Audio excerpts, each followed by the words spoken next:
Olá, pessoal, tudo bem? Estamos aqui em mais um especial do Vozes da Estação. E hoje eu estou com uma convidada extremamente especial e que vai falar sobre a força e o poder da mulher, doutora Patrícia Oliveira, que é delegada, deixa eu pegar aqui minha pesca, e é diretora do Departamento de Proteção à Mulher, Cidadania e Pessoas Vulneráveis. Acertei, né? Acertou. Então, eu estou extremamente feliz de ter essa mesa aqui feminina e de um lugar que fala de muita força, de muita resistência e de muita resiliência. E eu acho que isso é muito importante, especialmente porque o nosso objetivo aqui no Vozes da Estação é multiplicar e amplificar vozes e ter a sua voz aqui hoje compartilhando muito conhecimento. Eu sei que vai ser muito benéfico para todas as mulheres e homens também que estão aqui a nos ouvir. E eu gostaria de começar, doutora Patrícia, pedindo, por favor, que você se apresente para o nosso público, fale um pouquinho da sua trajetória dentro da polícia, no trabalho com as mulheres, para que as pessoas possam conhecer um pouquinho mais do seu trabalho. Bem, bom dia a todas as pessoas. Para mim é um enorme prazer estar aqui. Né? Não existe meu trabalho sem o trabalho de pessoas como vocês, né? Que são parceiros, não só nesse momento hoje, mas em vários momentos. A Estação da Lapa está com a gente, levando informação, levando prevenção, levando conhecimento à população. Então, para mim, é um enorme prazer poder estar conversando com vocês e levando também, de novo, para mim, a prevenção para todas as pessoas. Eu sou delegada de polícia há 29 anos. Né? Minha trajetória na polícia, passei por vários lugares, delegacias territoriais, trabalhei como diretora da Academia de Polícia, trabalhei no núcleo do Pacto pela Vida, ligado ao gabinete do governador, na época, Rui Costa, e hoje recebi essa missão, né? De assumir o Departamento de Proteção à Mulher, Cidadania e Pessoas Vulneráveis. Esse departamento foi criado em junho de 2023, fruto de uma reforma administrativa que ocorreu já na gestão do governador Jerônimo, com o objetivo de dar foco a políticas públicas específicas, dentre elas a de mulher. Então, nós trabalhamos com todos os públicos e pessoas em situação de vulnerabilidade. Então, mulheres, crianças, idosos, adolescentes, pauta racial, intolerância religiosa, pessoas com deficiência, povos tradicionais e originários. Então, todas essas políticas envolvem o departamento. E óbvio que a mulher tem um destaque, né? Tá no nome, proteção à mulher.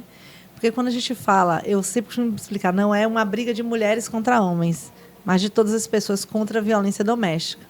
Porque ainda no nosso país e no nosso estado, quem faz o papel de cuidado é a mulher.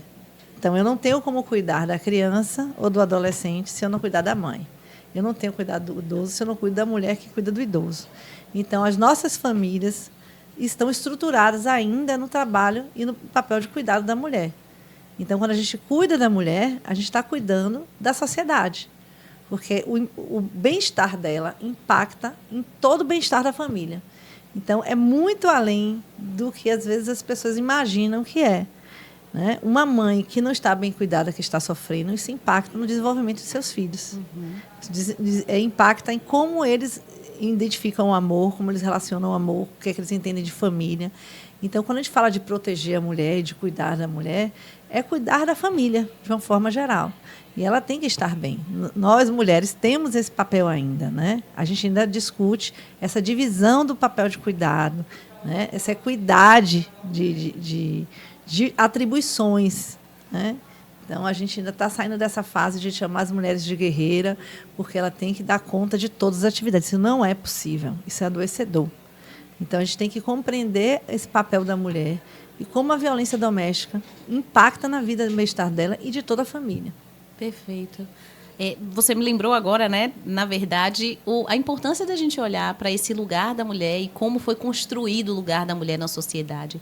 E o impacto que a mulher tem em todos que estão à sua volta, né? O cuidado com a criança que vai crescer, que vai se desenvolver, que vai estabelecer relações, e como cuidar dessa sementinha que a mulher vai impactar em toda a rede que está no entorno dela, né? Qual é a realidade hoje da mulher, né, no nosso país e especificamente no nosso estado? A violência doméstica, ela é uma realidade que não é do Brasil, tá? A gente vive um problema internacional, mundial, em relação à violência doméstica. Então, não é algo restrito ao Brasil. A gente tem no Brasil, não estamos numa situação confortável, não somos o país com maior restrição e maior violência. A gente tem situações com países mais radicais, em que as mulheres têm muitos cerceamentos de sua liberdade individual, inclusive de estudar, de sua vestimenta, que a gente é um país democrático, que as mulheres já conseguem alçar alguns postos, né? Mas a gente ainda tem uma questão que, para mim, é muito mais fruto de uma questão cultural, né? Nossa violência ela é muito relacionada à nossa realidade doméstica e familiar, de parceiros íntimos. Quando a gente faz uma análise da violência doméstica, da violência contra a mulher, o maior índice ocorre dentro de casa e por parceiros íntimos ou ex-parceiros. É sempre por alguém próximo. Então, o que isso nos diz? Que a nossa formação de família está sofrendo uma disfuncionalidade, que há necessidade de uma intervenção do Estado para que não haja uma escalada da violência. Então, o lar, a casa, que deveria ser um lugar seguro para essa mulher, ela não é. Então, eu sempre digo assim, eu não tenho uma facção, uma quadrilha que bate mulheres, agride mulheres, né, mata mulheres. Nós temos famílias que estão disfuncionais e que ela precisa, em determinado momento, que alguém se envolva, porque é um problema de todos, né?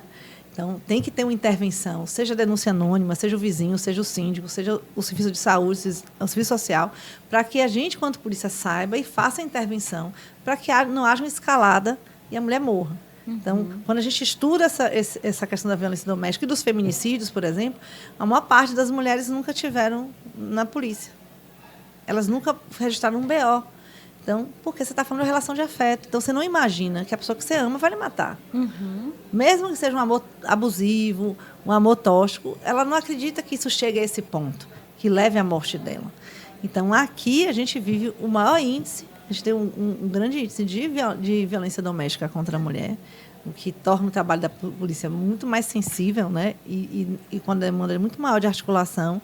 E temos a questão da violência sexual, né? Hoje, em termos de violência sexual, o que mais me preocupa é o estupro de vulnerável.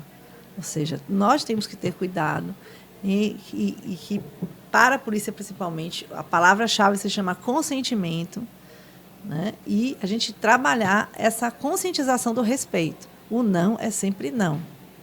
E isso depende de nós trabalharmos com os homens e com as mulheres, com todas as pessoas. Então, independente se iniciou a relação sexual, você não quer mais, não, tem que parar. Né? Não tem um não que é sim. Né? Essa cultura de que, não, ela está dizendo não, mas ela quer. Mas o não é sim. Então, isso é uma mudança de postura que a gente tem que ter, inclusive com as novas gerações. Não é não. Não pode ser um não que depois vira um sim. Porque você distorce a questão do consentimento e depois se cria a expectativa que todo mundo que diz um não, na verdade, quer dizer um sim. Então, não, ela é difícil, ela vai dizer não primeiro. Eu tenho que insistir para ela depois ela dizer um sim. Não. A gente tem que ser claro. O meu não é um não mesmo. E o meu sim é um sim mesmo. Então, isso facilita com que as coisas fiquem claras de como as relações vão se dar. Eu estou aqui refletindo, né, com sua fala sobre o quanto que os aspectos culturais impactam diretamente nessa realidade, né? E como hoje o departamento ele se estrutura para agir sobre essas questões, porque eu entendo que existe uma ação que é, talvez eu possa dizer assim, que estruturada a nível de ações práticas que precisam ser feitas, como prender, eu imagino, mas que existe uma outra parte que você falou mais cedo, que a palavra é prevenção, né? Então, que o trabalho de vocês conversa muito por esse lado, né? Sim. As DEANs, né, nós estamos fazendo esse ano 40 anos da primeira DEAN no Brasil. Né? É um ano para a gente emblemático, porque representa uma grande conquista do movimento de mulheres. Né? E por que a gente precisa de uma DEAN? Por isso, porque a gente não está lidando com uma modalidade de crime que um grupo de pessoas, ou que ele foge do padrão da atuação da Polícia Judiciária. Então, na estruturação das DEANs e, consequentemente, do próprio departamento, ele vem com atuação diferente de outras unidades da Polícia Judiciária. Ele tem um binômio prevenção e repreensão. Então, por exemplo, o que a gente está fazendo aqui é um trabalho de levar informação, de amplificação de vozes. Isso é um trabalho de prevenção. Então, da mesma forma, você faz assim, você está falando, tem mil coisas na minha cabeça. A ideia é essa, que as pessoas se questionem, reflitam o que elas estão vivendo. Porque é uma questão de pessoa a pessoa. A gente só muda, não tem um grande movimento. Você tem que trabalhar um a um. É cada mulher que a gente atende, é um caso único, é um atendimento único, é um encaminhamento único. Então, a gente tem uma equipe que é preparada para isso e a gente tenta preparar cada vez mais. Né? Temos nossas questões, mas há um esforço de todos de atender, né? E de atender sempre melhor. E temos uma relação com a rede. Existe uma rede formalmente estruturada para lidar com a violência doméstica e familiar. Então, essa rede é composta pelas secretarias de políticas para mulheres estadual e municipal, pela Polícia Judiciária, pelo Ministério Público, pela Defensoria Pública, pelo Tribunal de Justiça e pelas organizações de mulheres que existem, que também são parceiras. A gente não faz nada sem o movimento social, né? Como se diz no movimento de mulheres, nada da gente sem a gente. Então, o papel de escuta é importante. Então, há uma interação muito grande para a gente saber quais são os ajustes do direcionamento da política. Então, esse ano teremos conferência de mulheres para readequar a política de mulheres. Então, nesse trabalho, a gente vai realinhando para ver o que a gente vai fazer. Mas ações como essa aqui, por qualquer ator da rede, é fundamental. Porque ainda na pesquisa do ano passado, apenas 20% das mulheres no Brasil conheciam a Lei Maria da Penha. Então, quem imagina, assim, fala tanto de Maria da Penha, mas ainda não chegou para todas as mulheres. Não chegou para todas as pessoas, porque não é só as mulheres que precisam conhecer a Lei Maria da Penha. Todas as pessoas precisam conhecer que a legislação brasileira criminaliza quem tem determinadas violências contra a sua mulher. Sua mulher não é sua propriedade, ela não é um objeto. Você assina um contrato de casamento, mas isso não dá posse sobre o corpo dela, sobre a vida dela e sobre as escolhas dela. Então, isso é uma desconstrução que a gente tem que fazer e que um dos caminhos é a repressão. Então, a gente tem o trabalho de prevenção, tanto em escolas, como aqui na própria Estação da Lapa, e outros lugares de comunicação, levando essa informação, e a gente tem um trabalho de repressão. Então, tem uma hora que, mesmo sendo uma família, se a gente vê a escala da violência, a gente vai pedir a prisão e a gente vai prender aquele homem se ele descumprir, por exemplo, as protetivas, que ele tem ordem de restrição, não pode se aproximar.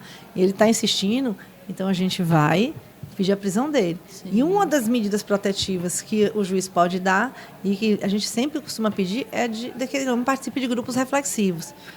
Por quê? Ele precisa ressignificar a forma dele de amar. Porque não resolve para a polícia nem para a sociedade, é só prender ele. E ele não entender o comportamento dele. Então, é um trabalho de educação. Ele participa de grupos reflexivos, que é uma outra estrutura que é da prefeitura, que é a doutora Iracema que faz, que é o Núcleo de Enfrentamento ao Feminicídio. E ela conduz grupos reflexivos de homens que são encaminhados pelo judiciário para eles entenderem por que eles estão respondendo um processo e por que eles são responsabilizados por aquela violência. Então, é um trabalho que não tem como ser sozinho, porque é uma mudança de cultura. É fazer com que cada homem entenda, eu não posso invadir determinados espaços de minha esposa, de minha namorada. Esses controles não é amor, a gente tem que parar de desconstruir que ciúme é amor, né? De que se o outro não demonstra um ciúme, não faz um showzinho, ele não me ama, ele não gosta de mim. Para a gente partir para um novo tipo de relacionamento mais saudável, de apoio, de companheirismo, que não seja pautado nesses impulsos de paixão, que a gente chama de paixão, que na verdade é violência. Sim. Então, diferenciar do que é paixão de violência, começar a compreender o que é o amor, afinal, que tipo de amor a gente quer. Sim. É um amor que traz paz, é um amor que constrói, é um amor que me deixa o tempo todo sobressaltada, né? Nervosa, ansiosa. Então, a gente não tem que começar a desconectar. Né? De que, não, uma pessoa que me faz ter crise de ansiedade, que me faz passar mal, que me adoece, que me desqualifica, que diz que tudo que eu faço está errado, que me chama de louca, uma pessoa dessa não me ama, né? Ou não conhece, não sabe amar, né? Então, não tem, é isso que eu quero para mim. Então, o ciclo da violência doméstica. A gente percebe, o primeiro aspecto que que a mulher vive é a violência psicológica. Você é louca, você é burra, você está feia, você está descuidada. E aí você vê a mulher passar por toda uma apatia, um abatimento. Ela se isola, ela não tem mais amigos, ela para de se arrumar, ela para de se exercitar. Então, quando isso se instala, o resto da escalada fica fácil. Porque ela começa a não ter estrutura psicológica para reagir as demais violências. Então, por isso que a gente fala que o feminicídio é evitável, porque a gente vê a mudança do comportamento da mulher. Não, eu duvido que qualquer um de nós, qualquer um que esteja nos assistindo, eu falando isso, não lembre de uma mulher. Poxa, ela era tão viva, ela era tão alegre, ela só via arrumada e agora não faz nenhuma unha, né? Não tem vontade de fazer nada, não quer sair de casa. Né? Então, assim, a gente percebe, a questão é a gente se importar. Eu me importo com essa pessoa, mesmo que ela se zangue comigo. Porque a gente tem que entender também que o ciclo da violência doméstica, ele gera uma dependência emocional do outro. Então, esse rompimento não é simples. Não é porque romper qualquer relacionamento, né? Não é fácil. Ele vem um processo de luto junto. São sonhos, projetos de vida, de longo prazo, muitas vezes. Você faz um projeto de vida inteiro com uma pessoa e você fala assim, não deu certo. Tem todas as dúvidas de como é que eu vou sobreviver. Uma conta que era de 2 passa a ser de 1. Então, tem muitas questões que a gente tem que entender que não é difícil de dizer assim, acabou. E a gente tem que, enquanto rede, estar pronto para dizer assim, estamos aqui. Rede não só formal, mas a rede de apoio dela à família. Né? E não desqualificar ela porque ela está tendo dificuldade de romper esse relacionamento. Esse é um questionamento assim que eu me faço, né, de como nós, enquanto sociedade civil, e aí eu acho que conversa com sua fala de que nós também temos que ser parceiros, né? Como nós podemos apoiar essas mulheres, né? Como identificar? Eu acho que como identificar, você já trouxe aqui pra gente, né, sobre essas mudanças de comportamento depois do início da relação. Mas como a gente pode apoiar essa mulher, né? Como ser uma rede melhor? Porque às vezes a gente tenta ajudar, a gente fala, mas talvez não da melhor maneira, a gente quer forçar a pessoa a algo, né? Como buscar elementos para ajudar essa mulher? Primeiro é não julgar. Tá? Todo mundo na vida, com certeza, já viveu um relacionamento abusivo. Então, sabe como não quer ser julgado. Então, é o acolhimento. A primeira coisa é você acolher essa mulher. E ela saber que você está do lado dela, independente da decisão que ela tomar. Porque, senão, você corta a possibilidade de diálogo. E de, inclusive, conseguir ir conversando com ela para que ela procure ajuda. Né? Então, estar ao lado, acolher, ouvir, sem julgar, é o primeiro caminho. Né? Porque o que uma vítima de violência doméstica mais sofre é o julgamento de todos. Né? Então, a gente se colocar com uma pessoa que não está julgando ela, mas que está apta a escutá-la, entender por que é que ela está vivendo, o que é que ela está sentindo, possibilitar que ela chore, que ela viva o luto, a ambivalência que ela está vivendo naquele momento. É um momento de muita ambivalência, e isso é fundamental. Senão você não encoraja ela a tomar decisão nenhuma. Né? Você pode até forçar a pessoa a tomar a primeira decisão, mas depois ela vai recuar. Então, ela precisa. Então, como é que a gente vai fazer? Vamos procurar um apoio psicológico? Né? Então, eu acho que, de fato, a terapia ela tem esse suporte. Vamos procurar um centro de referência que tem psicóloga, centro social, uma pessoa que entende mais para você conversar sobre isso. Necessariamente, o primeiro caminho da rede não seja encaminhar logo a polícia. Existem atores preparados para receber essa mulher e discutir essa relação dela. Será mesmo que eu estou em violência? Ou o que está acontecendo na minha relação? Tem terapia de casal. Então, há sugestões, há caminhos para fazer. Mas se você julga, com certeza ela vai parar de conversar com você. Então, a gente não cortar o diálogo. Agora, se tem um grau de violência que você é visível, a gente tem que interferir. Porque você não pode ficar vendo a mulher, né, sendo lesionada, machucada gravemente e não tomar decisão. Nem que seja uma denúncia anônima. Sim. Aí eu entendo que as pessoas têm dificuldade de se expor, depois faz as pazes, vão ficar com raiva de mim. Gente, é melhor ficar com raiva de você do que você depois ir para o enterro de uma mulher dessa. Né? É você poder depois dizer assim, a minha parte eu fiz. Fique zangada comigo, fique chateada comigo, mas eu estou percebendo que as violências contra você estão aumentando. Então, eu não posso ficar omisso em relação a isso. Né? Então, a gente tem que meter a colher. Faz uma denúncia anônima, tem vários canais, ligue para o 190, mas não deixe, não vá acompanhando a escalada de violência dessa mulher sem tomar uma providência. Sei que nada aconteça. A esperar chegar, ter uma situação gravíssima para que alguém tome uma atitude. Então, é por isso que a rede é importante. Quem vê, a família sabe, a família percebe, os amigos percebem, né? Então, as pessoas do ambiente de trabalho percebem. Então, como é que essas pessoas que são do convívio, a escola normalmente percebe que os filhos começam a ter mudança de comportamento por conta da violência dentro de casa. Então, tem uma sequência de coisas que acontecem nesse processo e que, para mim, enquanto delegado, é muito mais difícil identificar, porque essa mulher não me procurou ela não esteve, por mais buscativa que eu faça, eu não consigo identificar todas, mas as pessoas do convívio dela, e muitas que amam ela, estão percebendo.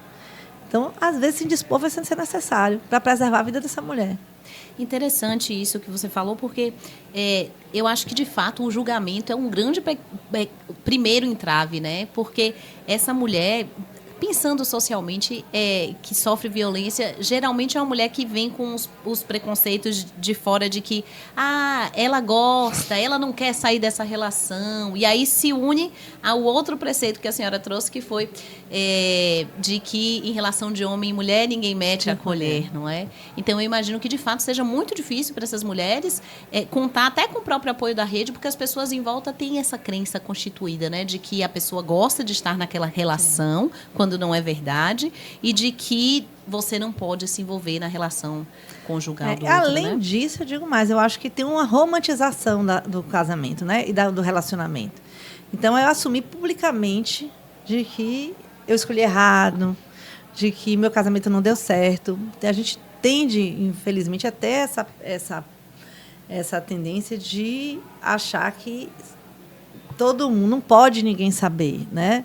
Que as coisas são dentro de casa e que ninguém vai saber, e que é a família perfeita. Então, todo mundo também conhece aquela família que todo mundo achava que era perfeita e quando separa, fala assim, como assim? Mas vocês se davam tão bem, né? Então, porque a gente está falando da vida íntima das pessoas, né? Então, é complicado, às vezes, para o casal, não é só para a mulher, não. Dizer assim, não deu certo, minha família não é tão perfeita assim. Né? Eu não estou tão dentro do padrão. Essa história de a gente ter muito padrão, de perfeição, de atingir determinados conceitos, né, de perfeição, é complicado, porque isso gera também uma dificuldade de você expor, não, eu não sou, não é tão bom assim, não é tão perfeito assim. Ele não é o marido que eu vendi para todas as minhas amigas, de que era o cara. Então, o amor da minha vida, o meu príncipe, não é tão perfeito assim, não é tão encantado assim. Então, essa idealização, eu acho, e essa projeção, eu acho que é um dos complicadores também, assumir, poxa, não foi bem assim. Como é que eu vou dizer a todo mundo agora que ele não é esse homem, né? Então, é difícil isso também. Nossa, eu imagino que... Fiquei aqui refletindo que nessa época de redes sociais, então, que a gente vende muita coisa na rede social, a gente tem aí um fator que também vai impactar, né? Veja, os próprios artistas, as pessoas públicas, né, quando separa. Né, que você hoje tem mulheres, né, da vida pública que denunciam hoje a violência doméstica. Então, a violência doméstica, ela é uma democracia perversa. Ela atende todas as pessoas, independente de classe social. Né? Independente de conhecimento acadêmico, de financeiro. Então, por isso que ela é difícil, é uma questão de cultura. Então, a gente atende mulheres de todas as idades, de todos os níveis. Né? Isso inclui meninas também e adolescentes, porque quando a gente fala de mulher, a gente inclui meninas e idosas. Né? Então, o departamento, por exemplo, ele trabalha com delegacias diferentes, mas ela é dividida por fase de desenvolvimento humano. Então, a DERC e a DAI trabalham com criança e adolescente.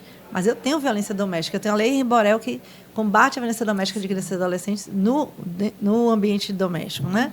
Eu tenho a Lei Maria da Penha para as mulheres adultas. E tenho o Estatuto do Idoso e a Lei Maria da Penha que ampara as mulheres idosas. Então, o que muda, a base da violência é a mesma, é a casa. É a pessoa com quem você escolheu estar construindo uma vida. Isso a gente tem que mudar. A casa, o lar, tem que ser um lugar seguro para as pessoas. Tem que ser um lugar de desenvolvimento. Porque senão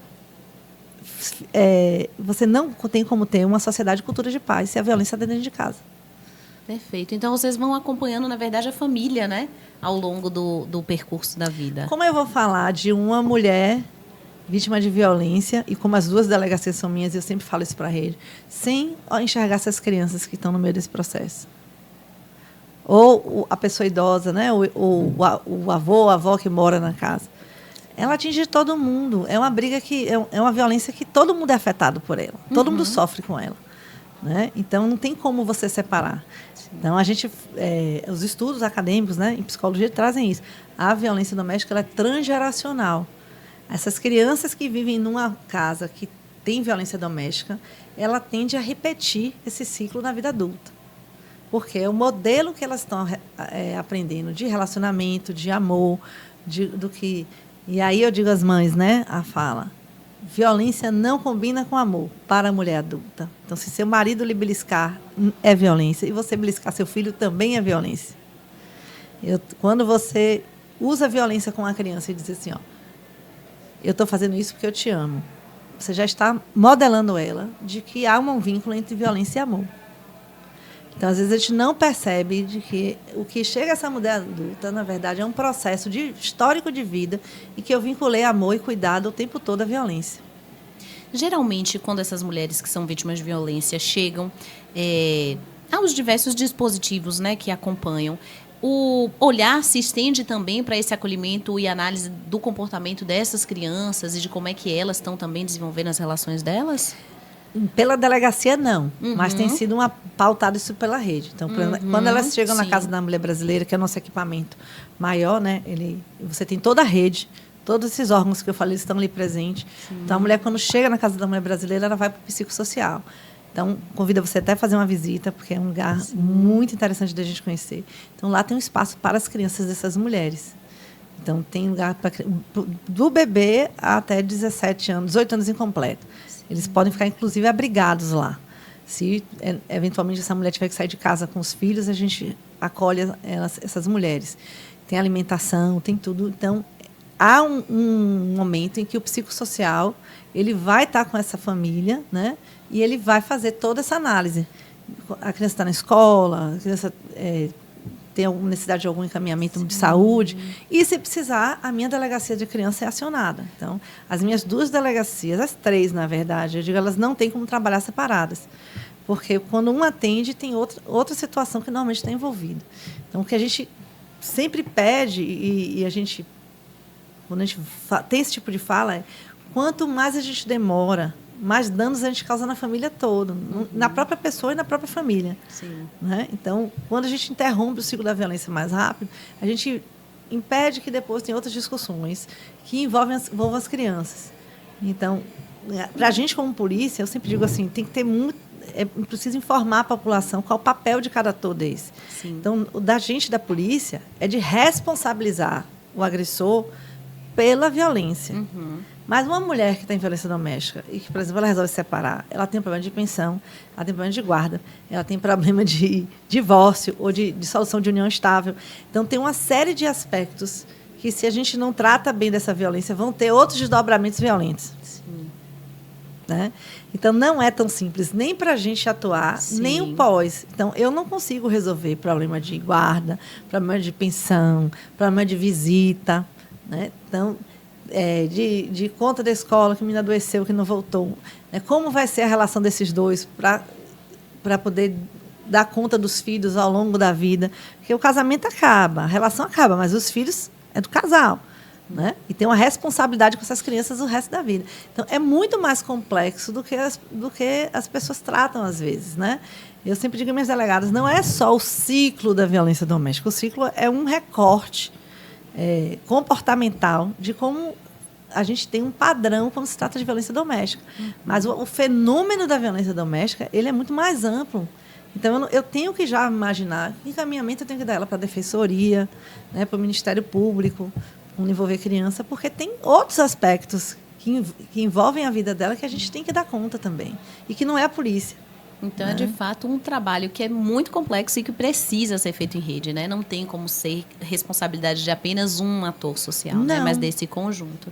Eu quero aproveitar aqui só fazer uma pequena pausa para pedir para você que está acompanhando a gente fazer com que esta voz seja amplificada e chegue a outras pessoas que precisam. Então, apoie o nosso canal, curte esse vídeo, compartilha com a pessoa que precisa, com a mulher que precisa.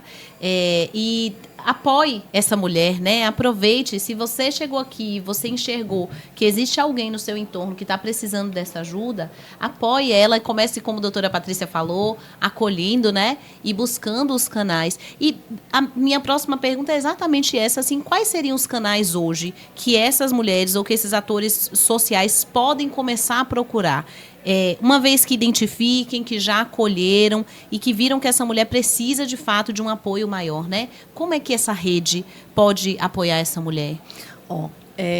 Se for uma situação que estiver acontecendo de violência, 190. Tá? A gente tem que intervir, está havendo uma agressão contra a mulher, liga para o 190, que vai ter... Nós temos a Superintendência de Telecomunicações que recebe essa denúncia e despacha uma viatura para ação imediata. Então, a situação estiver ocorrendo logo, o ideal é que ligue para o 190. Você tem o 180, que é o número do Ministério, então pode fazer uma denúncia por lá também. Nós temos o nosso Disque Denúncia e qualquer ator da rede. Na verdade, todos os atores da rede são portas de entrada. A delegacia é uma porta de entrada, qualquer delegacia, mas quando se for isso, preferencialmente as DEANs. Então, nós temos DEAN aqui em Salvador, e em Salvador nós temos na Casa da Mulher Brasileira, que fica no Tancredo Neves, e temos no Caminho das Árvores, e temos na DEAN de Piripiri. Tá? Nós temos 2 DEANs em Salvador. Temos na RMS em Candeias e em Camaçari. Então, em termos de região metropolitana de Salvador. Então, as delegacias daqui são 24 horas, elas funcionam ininterruptamente. A Casa da Mulher Brasileira funciona ininterruptamente. Então, nós temos a Defensoria, o Ministério Público, o próprio TJ tem a Coordenadoria de Mulheres, como a doutora Nájila, você tem as Secretarias de Política para a Mulher, você tem os CRANs que elas podem procurar. Então, qualquer rede dessa. E os movimentos de mulheres, né? Tem vários movimentos de mulheres que são parceiros nossos, que acolhem essa mulher, que têm advogados, tem psicólogos. A Procuradoria Especial da Mulher da Assembleia Legislativa também faz isso, inclusive oferece suporte jurídico, terapia breve. Então, eles fazem o encaminhamento. Se for caso de apuração criminal, eles encaminham para a delegacia. Então, qualquer ator desse, ele é porta de entrada para tirar dúvida, né, para saber se isso o que eu estou vivendo mesmo. Esse é um caso de separação, esse é um caso de responsabilização criminal. Então, qualquer ator desse vai estar apto a ajudar a esclarecer a situação e fazer os encaminhamentos. Perfeito. E chegando agora nesse movimento do carnaval, chegando não, já chegamos, né? Já estamos no carnaval. Existem ações específicas da delegacia voltadas para o cuidado com a mulher durante o período do carnaval? Tem, sim. Nós estamos com todas as nossas unidades reforçadas, inclusive a DEAN da Casa da Mulher Brasileira e Piripiri vai estar funcionando 24 horas. E nós temos postos no carnaval. Nós temos 4 postos no carnaval que chamamos Servir. Então, nossos postos, quando você vir ali, o Servir, ele vai estar com uma cor diferente. Normalmente, é lilás ou rosa. Eu não vi como está esse ano ainda que está plotando. Então, você procura o posto Servir, é o posto do nosso departamento. Então, a gente atende as mulheres nesse departamento. Vamos ter uma equipe de pronto emprego para poder se deslocar e uma equipe de crimes sexuais. Então, esse ano a gente tem uma equipe só para ação em relação a crimes sexuais. Então, tem toda uma estrutura. Além disso, vai ter toda a rede vai estar trabalhando no carnaval. Sim. E tem toda uma articulação de como a gente vai saber e um estreitamento com a Secretaria Municipal de Saúde, justamente para a gente saber o que chega também na saúde. Então, tem vários postos. Mesmo que você não ache um serviço, esteja próximo de uma DEA, que é a Delegacia Especial de Área, pode procurar que eles fazem encaminhamento. Então, tem vários atores na rede. E o departamento vai estar lá, eu vou estar lá todos os dias. Então, já estamos, na verdade, desde sábado, e temos equipes que também vão fazer o trabalho preventivo. Então, nós temos várias equipes nos circuitos. Perfeito. E para as crianças, vão existir ações também no carnaval? Sim, nós temos um posto específico chamado Cuidar, que é a Delegacia de Repressão a Crimes contra a Criança e Adolescente, que nós vamos estar fazendo com a rede também, e ações isoladas, mas também com a rede, de combate à violência sexual contra a criança e adolescente, contra a venda de bebida alcoólica para adolescentes e crianças, né, mas a maioria é adolescente, e contra o trabalho infantil. Então, a gente tem esse trabalho também e vamos estar também fazendo a pauta preventiva e identificando as crianças. Então, eu peço aos pais que forem para o circuito, identifiquem seus filhos. Nós estamos numa festa de uma aglomeração muito grande de pessoas. E a gente pode perder essa criança. Então, nós temos, nesse posto Cuidar, um momento de cadastramento dessas crianças. Se os pais quiserem, a gente dá uma carteirinha, chama carteirinha policial, em que a gente cadastra a criança no sistema e dá a identificação para ela, coloca a pulseirinha e se ela se perder no circuito, a gente sabe como localizar os familiares. Então, isso para mim, se vocês puderem, vamos lá na delegacia até antes registrar, porque eu fico angustiada quando uma criança se perde no circuito. Nossa. E ela não sabe. Nós tivemos ano passado um adolescente com deficiência e ele tinha dificuldade de dizer quem era o familiar. né? Então, se você tem não só as crianças, mas os idosos. Se você tem uma pessoa idosa em casa que tem problemas cognitivos e que ela vai ter dificuldade de se lembrar, ela está com Alzheimer, ela tem uma demência senil, ela tem alguma dificuldade de, caso ela se perca, porque ela tem direito de curtir, o espaço é para ela também. Mas ela precisa estar identificada, porque depois a gente tem dificuldade no circuito daquele de localizar. E terá também lá um posto do DPP, né, da Delegacia de Proteção à Pessoa, que cuida só de desaparecidos, que também vai fazer esse registro, caso alguém se perca, tenha alguma dificuldade. Mas o ideal é o quê? Tá lá, identificado. Né? É cuidado isso, gente. Identifique suas crianças, seus idosos, né, para a gente evitar que eles sofram, porque eles ficam se sentindo perdidos. Por mais que a gente acolha, a gente trata, eles querem voltar para casa. Com certeza. E não sabem explicar. Então, leva um tempo de sofrimento desnecessário. E até pelo próprio estresse que a criança ou a pessoa em vulnerabilidade, que tem alguma questão cognitiva, pelo próprio estresse ela pode não saber identificar, né? Ainda mais que os pais ensinem e digam, olha, se você que façam uma orientação, né? Se você se perder, haja de tal e tal e tal forma. Às vezes, pelo próprio estresse da situação, não vem à mente na hora, né? Então, a identificação é importante. Eu acho que todo mundo deveria se identificar. Sim. Né? Porque se você passa mal, se você tem alguma alergia, tem alguma coisa, alguém lhe socorre, tem lá seus dados, quem você é. Né? Então, a gente tem que estar identificado na festa dessa e estar identificado com suas restrições. O ideal é que todo mundo se identifique. Mas quando a gente fala em pessoas que demandam atenção maior, não pode não ocorrer. É imprescindível. Inegociável, inegociável, né? Isso, inegociável. Né? Porque é muito angustiante, né? O ano passado eu tive uma mãe que perdeu o filho de 8 anos, ela grávida. Né? Então, até esse processo todo de você identificar, de apoiar essa mãe, ela estava desesperada. E a gente fica desesperado junto, né? Falei assim, meu Deus, mas vamos achar, calma que a gente vai achar seu filho. Então, a gente pode evitar isso, se essa criança estiver identificada. O Conselho Tutelar vai estar funcionando no circuito, junto com a gente, a Secretaria que cuida também, a SJDH, que tem toda a rede de infância, vai estar atuando também. E a gente tem esse trabalho, a rede também faz esse trabalho de identificar as crianças. Mas é importante que as famílias já façam isso. Especialmente quem mora no circuito. Tá? Porque quem não mora no circuito passa pelos portais e a gente está com equipes para orientar que faça essa identificação. Mas quem mora no circuito acaba não tendo determinados cuidados, né? Exatamente, que já está acostumada. E a própria população também, né? Se identificar alguma criança que estiver perdida, pode direcionar, então, essa criança para o cuidar, não é? A gente tem um guia de toda a rede no circuito, mas pode levar para cuidar, pode levar para servir, pode procurar o Conselho Tutelar, que vai estar presente nos postos. Então, tem toda a rede, as equipes da SJDH, tem equipes de mobilização social que vão estar na rua, justamente identificando essas pessoas que podem estar perdidas. Então, o Estado está super presente no evento, tentando evitar que as pessoas sofram qualquer violação de direitos. Sim, e que bom que a gente pode contar com vocês, né? No Carnaval e durante o ano inteiro também. Doutora Patrícia, eu gostaria de lhe agradecer imensamente pela sua presença, por ter amplificado aqui essa voz de tantas outras mulheres, né, que precisam desse apoio, e também de pessoas em situação de vulnerabilidade, crianças, idosos.